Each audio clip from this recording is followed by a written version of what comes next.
ለዛሬም የውበት ዋጋ ክፍል 4ን ይዤላችሁ ቀርቤያለሁ። ቀደር በፖሊስ መኮንኑ ፊት ተቀምጦ መኮንኑ ምን እንደተፈጠረም ሲጠይቀው እናያለን። ቀደር ግን ለፖሊሱም ይዋሻል። ጎርካንን የገደለውም እሱ እንደሆነና ይህንንም የሚያደርገው ራሱን ለመከላከል እንደሆነ ይናገራል።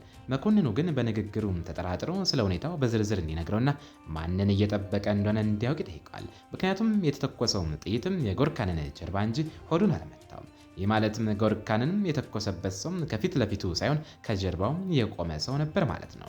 ነገር ግን ቀደርም ጥይቱ የወጣው ከራሱ ሽጉጥ እንደሆነና ቃታውንም የሳበውም እሱ እንጂ ሌላ ሰው እንዳልሆነ ይናገራል። በዚህ ቅጽበት መሪም በክለቡ ውስጥ ተቀምጣ ተስፋ በመቁረጥም ስለ ቀደርም ትጨነቃለች። የእሷን ጥፋት እሱ መሸከሙ የጥፋተኝነት ስሜትም ይሰማታል። አሊ ደግሞ በቀደር ላይ ጫና በመፍጠር ቀደር ሊታሰር እንደማይገባውና መሪም ወደ ፖሊስ ጣቢያ ሄዳ ሁሉንም ነገር ተናግራ በሱ ምትክ መታሰር እንዳለባትም ትነግራታለች። ነገር ግን በዛን ጊዜ ሰሊም ዝም ያሰኛቸውና ቀደር የፈለገው መሪም እዚህ በሰላም እንድትቆይ እንደሆነ ይነግራቸዋል። ሊያረጋጋቸው ይሞክራል። ሁሉም ነገር እንደሚፈታና ቀድርም እንደሚመለስ ይነግራቸዋል። ላሊ ግን በመሪምና በቀደር መካከል የሆነ ችግር እንዳለም ይሰማትና በጣም ትቆጣለች። ምክንያቱም መሪም ቀድርም ካልወደደችው በስተቀር ለቀደር ስትልም ራሷን አሳልፋ አትሰጥም ወይም ነፍስ አታጠፋም። ቀድርም በመካከላቸው የሆነ ነገር ካለ እንጂ ራሱን አሳልፎ ሰጥቶ እኔ ነኝ የገደልኩት አይልም ብላ ታስባለች። አይምሮዋ በሀሳብ ሲዋዥቅ ይቆያል። መጨረሻም የሚመጣው ስልክ ብቻ ነው የሚያረጋጋ። ጎርካን በህይወት እንዳለም ጥይቱ እንደወጣለትና ደህና እንደሆነ እንዲሁም ጉዳዩም የነፍስ ግድያ ወንጀል እንዳልሆነ ይነገራቸዋል። በዚህም መሪም ነፍስ ባለመጥፋቷ ተደስታ አምላክን ታመሰግናለች። በዚህ ጊዜ ፈርሃት መጋዘን ውስጥም ከሰዎቹ ጋር ነው። በቀደር ላይ በደረሰው ነገር በጣም ተደስቷል። ክለቡን ልዘጋበት ስል እሱ ራሱን ዘጋው ይላል። ነገር ግን ደስታው ብዙም አይቆይም። ሰራተኛውም ጎርካን በህይወት እንዳለና ሁኔታዎች ሊቀየሩ እንደሚችሉም ሲነግረውም ይበሳጫል። ቀደር መጥፋት አለበት ብሎም ይስታል። ወደ ክለቡ ስንመለስ ላሊ ወደ ካሜራ መዝገቦች ስትገባ እናያታለን።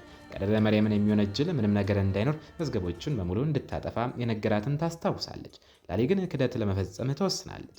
መሪም ታስራም ቀደር እንዲወጣ መዝገቦቹን ወስዳ ለፖሊስ ለመስጠትም ትፈልጋለች። በዚህ ጊዜ ኢንጂን ይገባና እህቱ ያሰበችውን ይረዳል። በዚች ምስኪን ሴት ላይ እንዲህ ማድረግም ኃጢአት ነው ይላታል።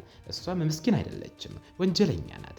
ቀደርም ሊታሰር አይገባውም እያለችም ትጮህበታለች። ነገር ግን ኢንጂን ቀደርም ከዚህም መውጣት እንደሚችል መሪም ግን ሁሉንም ነገርም ከተናገረች መውጫ እንደማይኖራትም ይነግራታል። እህቱን ለማረጋጋት ቢሞክርም ላሊ ግን በውሳኔዋም ትጸናለች። በውጭ መሪም ተስፋ በመቁረጥ ተቀምጣ ሳለ ሰሊም ገብቶ የሚጠጣ ውሃም ይሰጣታል። በዚህ ማለ ከሰዎቹ አንዱ ስለሚጠራው ምን እየተፈጠረ እንደሆነ ለማየት በፍጥነት ይሄዳል። በዚህን ጊዜ መሪም በፍጥነት ወጥታ ሁሉን ነገር ለፖሊስ በራሷ ለመናገር ትወስናለች።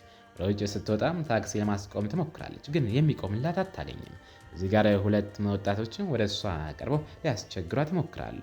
በዚህ ቅጽበት ሰሊም መሪም ከቦታው መጥፋቷን ተረድቶ በጣም ይጨነቃል። ሊፈልጋት ወደ ውጭ ሲወጣ እነዚህ ወጣቶች ሲያሾፉባትም ያያቸዋል። ወደ እነሱም ቀርበውም ይደበድባቸዋል። መሪም አጋጣሚውን ተጠቅማ ታክሲ ውስጥም ትገባለች። ነገር ግን ሰሊም የታክሲውን መንገድ በመዝጋት ከፊት ለፊቱም ይቆማል። ከዚያም ወደ መሪም ሄዶ ከታክሲውም ያወርዳታል። የምታደርገው ነገርም ስህተት እንደሆነና አሁን ከሱ ጋር ወደ ቤት መመለስ እንዳለባትም ይነግራታል። ሊያረጋጋትም ይሞክራል።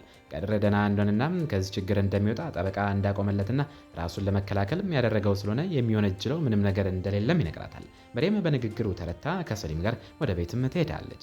ያቺ ሌሊት ግን በእነሱ ላይ በጣም ከባድ ነበረች። ላሊ በሀሳብ ጭንቅላቷ ይባክናል። ሰሊምና መሪም ለቀድርም ካላቸው ፍራቻ የተነሳ መተኛት አልቻሉም። በማግስቱም ጠዋት ላሊ ቀድርን ለማዳን መሪምን አሳልፋ ለመስጠትም ትወስናለች። የካሜራ መዝገቦችን ይዛ ወደ ፖሊስ ጣቢያም ትሄዳለች። ሁሉንም ነገርም ልታጋለጥም ጥቂት ነበር ይቀራት። ነገር ግን የቤተሰቡ ጠበቃ በትክክለኛው ጊዜ ደርሶ ወደ ውጭም ያወጣታል። ሁሉንም ነገርም እሱ እንደሚፈታውም ነግሮም ያረጋጋታል። በእርግጥም ቀድር ባለበት ሁኔታ ከፖሊስ መኮንኑ ጋርም ለመነጋገር ወደ ውስጥ ይገባል። መኮንኑ ግን በዚያ ጊዜ በአቅራቢያው ካለ ሱቅ የተገኘ እና የሆነውን ነገር የሚያሳይ የካሜራ ምስል ያሳያቸዋል። ነገር ግን መሪም በቪዲዮ ላይ አልታየችም። የሚታየውም ጎርካን መጎዳቱ ነው እንጂ በቀድር እጅ አልነበረም። በዚያን ጊዜ ጠበቃው ለመኮንኑ ይህ ቪዲዮ ማለት ቀድር ወንጀለኛ አይደለም ማለት ነው፣ ስለዚህም እዚህ ለአፍታ መቆየት የለበትም ይላል። መኮንኑ ግን እሱ ወንጀለኛውን እየደበቀ ነው ሲል ጠበቃው ይህም እሱንም አያስጠይቀውም፣ አንድ ነገርም ሲያረጋግጡ ያኔ ይፈርዱበታል ይላል። በሆስፒታል ውስጥም እናቱም ሳር ከጀና ጋር ተቀምጠው የድሮውን ጊዜና የቀድርን አባት ክደት እያነሱ ይነጋገራሉ። ይህም ሁኔታ በጀና ላይም ከፍተኛ የስነ ልቦና ጠባሳም ጥሎባታል። እሷም ያንን ህመም በመሬም ላይም ትወጣለች። ይህ በእንዲህ እንዳለም ነሂር አቲሽን ለማጥመድ በጣም ቸኩላም ትመጣለች። እንዳየችው መሆን ብላም ትጋጨዋለች። ቡናውም በእሱ ላይ እንዲፈስም ታደርጋለች። ከዚያም አንተ አቲሽን አይደል በልደት ደግሱ ላይ አይቻለሁ ትላለች። እሱም ያስታውሳታል። በደረጃ ላይም ስትሮጭ የነበርሽው አንቺ ነሽ ይላታል። ከዚያም እያወሩ ቡናም ያሳል። አቲሽ በነሂር ወጥመድ ውስጥ የወደቀም ይመስላል። በቀድር ቤት መሬም ከክፍሏም ትወጣለች። ሰሊም ቁርስም አዘጋጅቶም ይጠብቃታል። ግን እሷም አትበላም። በዚህም ጊዜ ስልክ ይደወላቸዋል። ቀደር ሊፈታ እንደሆነም ይነገራቸዋል። ሁለቱም ወደ ፖሊስ ጣቢያም ይሮጣሉ። እንደደረሱም ቀደርም ሲወጣ ያዩታል። እሱም እየሮጠ ወደ ላሊ ይሄዳል። እሷም በቅፉ ውስጥ ሆናም ታለቅሳለች። በዚህ ጊዜ የመሬም ልብ በዚች መርዛማ ግንኙነት የተነሳ ለሚሊዮኖች ጊዜም ይሰበራል። ከዚያም መሬምና ሰሊም ስለ ቀደር ደህንነት ሊጠይቁት ሲቀርቡም እሱ መሬምን ደህና መሆኗን ይጠይቃል። ከዚያም ከእሷ ጋር እንደሆነና እንደሚጠብቃትም ይነግራታል። ይህ ሁሉ የሚሆነው በቅናት ልትሞት በደረሰችው በላሊ ፊት ነው። ከዚያም ጎርካን ከሆስፒታል እንደጠፋ ለቀደር ስልክ ይደውልለታል። በዚህም በመሬም ላይ ስጋት ስለሚገባው እሷን ለመጠበቅም አብሯት እንደሚወስዳትም ይናገራል። መሬምን እንዲጠብቋትም ሰዎቹም ሁልጊዜ ከእሷ ጎን እንዲሆንም ያዛል። ወደ ሆስፒታል ስንመለስ ነሂርም ከአቲሽ ጋር ተቀምጣ ወደ ልደት ድግሱ በስተት ሄደችው በሹፌሩ ጥፋት እንደሆነ ስትነግረው እናያለን። አብረውም ይስቃሉ። ከዚያም ስለ ስዕል ማውራትም ይጀምራሉ። ምክንያቱም እሱም ስዕል እንደሚወድ ከማህበራዊ ሚዲያ ገጹ ስላወቀች ነው። እሱ እድሉን አግኝቶ ስለ ስነ ጥበብን በሰፊውም ያወራታል። ንግግሩን ጨርሶ በኋላም እንዲደውልላት ስልኳን ከተቀበለም በኋላም የሳር ወንድም ይመጣል። ነሂርን ከሌላ ወጣት ጋር ሲያያት በስሟም ይጮሃል። አቲሽ ሲገረም እሷ ግን ይህ ተራ ሹፌር ነው ትላለች። የሳራ ወንድም በቅናት ሊያናገራት ሲመጣ በጥቂት ቃላት ማታላ ዝም ታሰኘዋለች። በቀኑ መጨረሻ ሁሉም ጀናን ይዘው ወደ ቀደር ቤት ይመለሳሉ።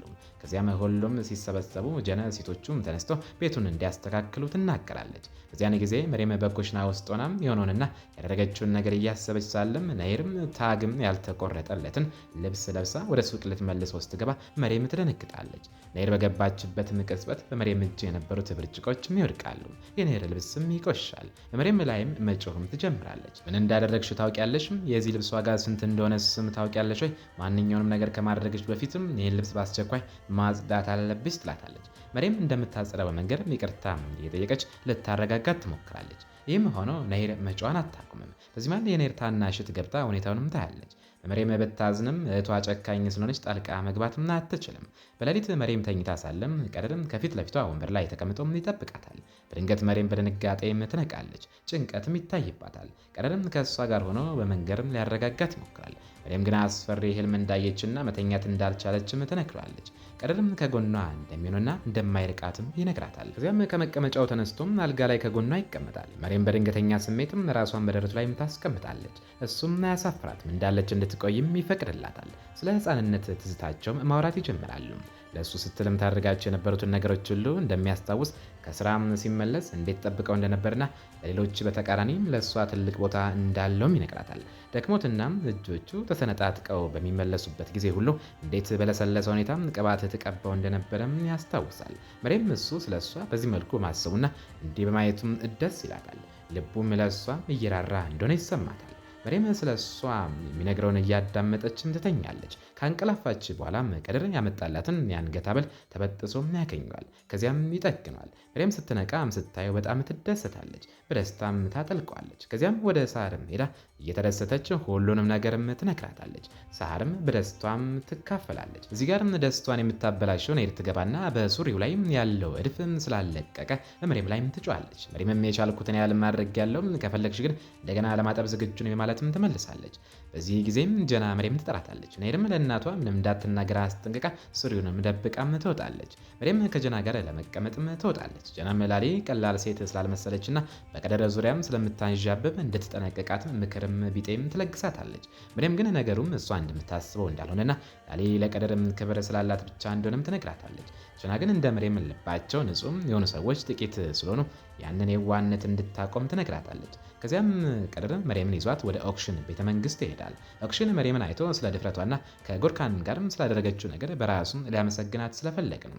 እንደደረሱም ሃንዳ ታያቸውና ወደ እነሱ ቀርባ ስለ መሬም ውበት ማድነቅም ትጀምራለች። በጣም ቆንጆ ነሽ፣ እንዴትስ ማስቀያሚ አይሉሻል? ወይንስ በቅናት ነው እንዴ የሚሉትም ትላታለች።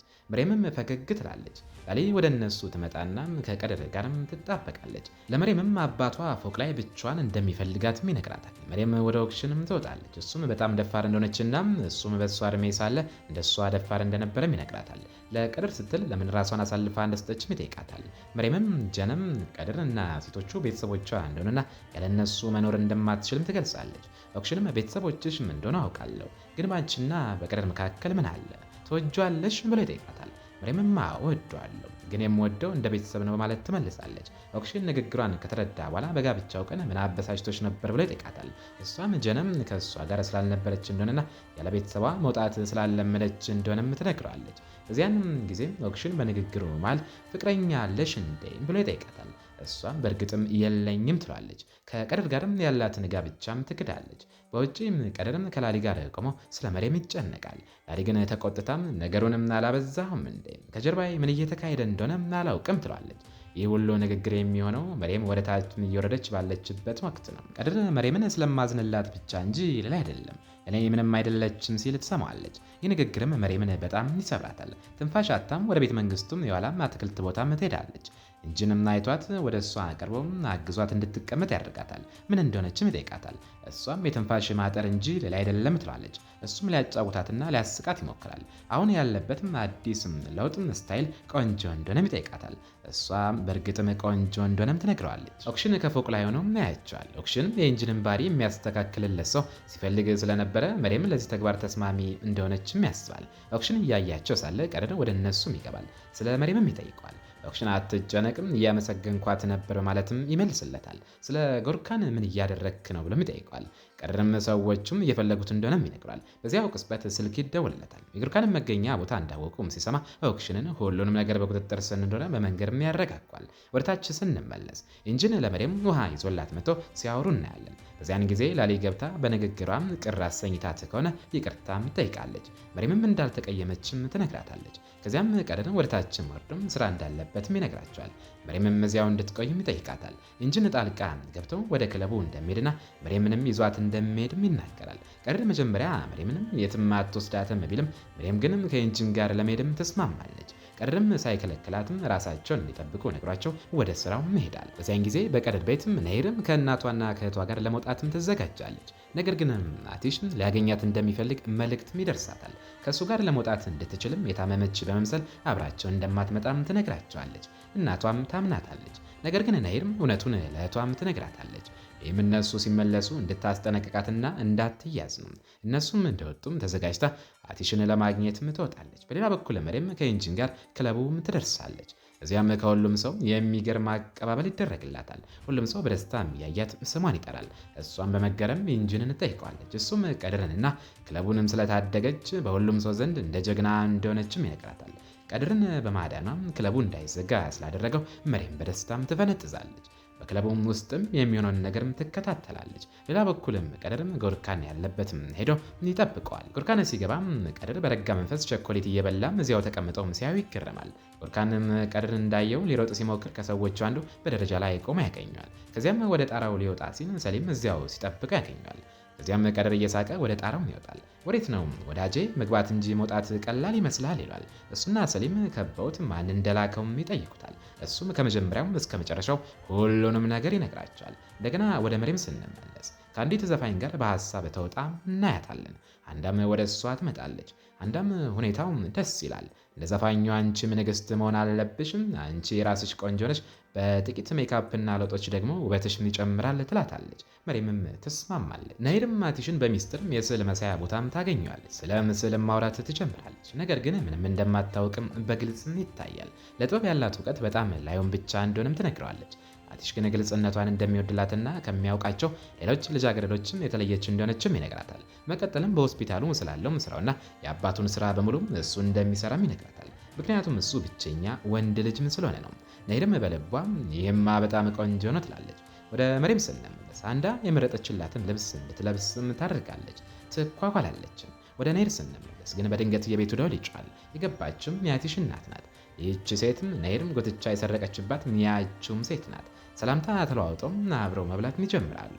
የአቲሽ እናት ነይርን ያወቀቻት ቢመስልም ነይር ግን አቲሽ እንዳያውቅባት በጣም በትትና ለማስተናገድም ትሞክራለች። ከዚያም ከእህቷ ወደ ቤት እየተመለስን ነው የሚል መልእክትም ይደርሳታል። ይቅርታ ጠይቃም ትወጣለች። በሌላ በኩል ፈራት በመጋዘኑም ያለውን ገንዘብ ሊያይ ሲሄድ ድንገት ፍንዳታም ይከሰታል። ገንዘቡም በዙሪያው ይበተናል። ቀድር ሊያሾፍበትም ይደውልለታል። ፈራትም እየጮኸ ይስታል። ቀድር ግን ስልኩን ዘግቶ ከኦክሽን ጋር መሳቅ ይጀምራል።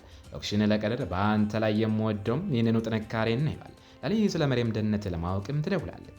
ስልኩን የሚያነሳው ግን ሚንችን እሱም ክለብ ውስጥ እንዳሉና ከመሬም ጋር ጓደኛ እንደሆነም ይነግራታል። ላሊ በመሬም ላይ ስጋት ስለሚገባት ሾፌሩ ወደ ክለቡ እንዲያደርሳትም ታዛለች። በሌላ በኩልም የኦክሽን ጠበቃ ስለ መሬም ለመጠየቅ ወደ ድሮ ቤቷ ይሄዳል። ሳራን አግኝቶ መሬም ከቀድር ጋር እንዳለችም ይረዳል። ወደ መሬም ሊሄድ ሲል በመንገድ ላይ መሬምና ቀድር ለሰርጋቸው የተነሱበትን ፎቶም ስቱዲዮ ያያል። በስቱዲዮ ውጭም ፎቶቸውን ሳይ ወርዶም ፎቶ አንሹን ይጠይቋል። ፎቶ አንሹም ሁለቱ ለጋብቻ ውላቸው ፎቶ ለመነሳትም እንደመጡም ይነግሯል።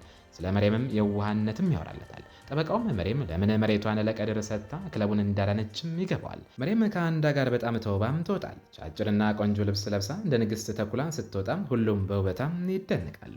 በዚያን ጊዜ ጀና ትገባና መሬምን በዚያ ሁኔታ ስታያት ወደ እሷ አቅርባ በሁሉም ሰው ፊትም ትመታታለች። መሬም የነገርኩሽም የነበር ራስሽን የምትጠብቂው እንዴ ነው ትላታለች። በሁሉም ሰው ፊትም እጇን ይዛ እየጎተተችም ትወስዳታለች። ማንም አንድ ቃል ሊናገራትም አልደፈረም። በዚያው ቅጽበትም ቀድርም ኦክሽንን አድርሶ ሲመለስ አንዳ መሬም ላይ የሆነንና ጀና ያደረገችም ትነግረዋለች። ቀድርም ሰምቶ ምን እንደተፈጠረ ለማየት ወደ ቤት ለመሄድ ይወስናል። በዚያንም ጊዜም ጀና ሶስቱንም ሴቶች ፊት ለፊትም ሰብስባ ከመጣን ጀምረው ስነ ስርዓት አታቸዋል። ስለዚህ ሁላችንም ወደ ምድራችን እንመለሳለን ትላቸዋለች። ጀና ሴቶቹን ልብሳቸውን እንዲቀይሩና እቃቸውን እንዲያሽጉም ታዛቸዋለች። ማንም ለቀድር እንዳይነግረውና እንዳያሳውቀውም ትከለክላለች። ነገር ግን ቀድር በትክክለኛው ሰዓት ደርሶ እናቱን ለማረጋጋት ይሞክራል። መሬም በጥቂት ልብስና ሜካፕ ስሟ እንደማይጠፋና እንደማንኛውም ሴት የመልበስና የመኳኳል መብት እንዳላትም ይነግራታል። ከዚያም መሬምን ይዞም እንዲያናግራት ወደ ክፍሉም ይገባል። እሱም ጋር እስካለች ድረስ ማንም እንዲጎዳት እንደማይፈቅድም ይነግራታል። በዚያን ጊዜም ከአንድ ጠበቃ በአስቸኳይ እንዲያገኘው የሚጠይቅ ስልክ ይደርሷል። ቀድር ጠበቃው ጋርም ሲገናኝ ጠበቃውም ያወቀው ሚስጥርም ያጋልጥበታል። ሳታሳውቀን መሬምን አግብተሃል። ቀድርም ስማኝ እስከ ነገም ድረስ ለኦክሽን ራስም እንድትነግረው ጊዜ ሰጣለሁ፣ ካልሆነ ግን እኔ ራሴ ሁሉንም አጋልጣለሁ ይላል። ቀድር በዚህ ንግግር ደንግጦ ምን ማድረግ እንዳለበት ግራ ይገባል። እየተከፋም ወደ ቤቱ ይመለሳል። መሬምም በዚያ ሁኔታ ስታየው ምን ተፈጠረም ጠይቀዋለች። እሱ ግን ምንም እንዳልተፈጠረም ይነግራታል። ከእሷ ጋር ሲነጋገር እንደሚሰናበት ሰው አይነት ስሜትም ይታይበታል። መሬምም በመገረም ለምን ልትሰናበተኝ እንደምትፈልግ ሰው ታወራኛለህ ትላለች። እሱ ግን ምንም አይደለም ብሏት ይተኛሉ። ማግስቱ መሬም ስትነቃ ጀናን ስለ ቀድርም ትጠይቃለች።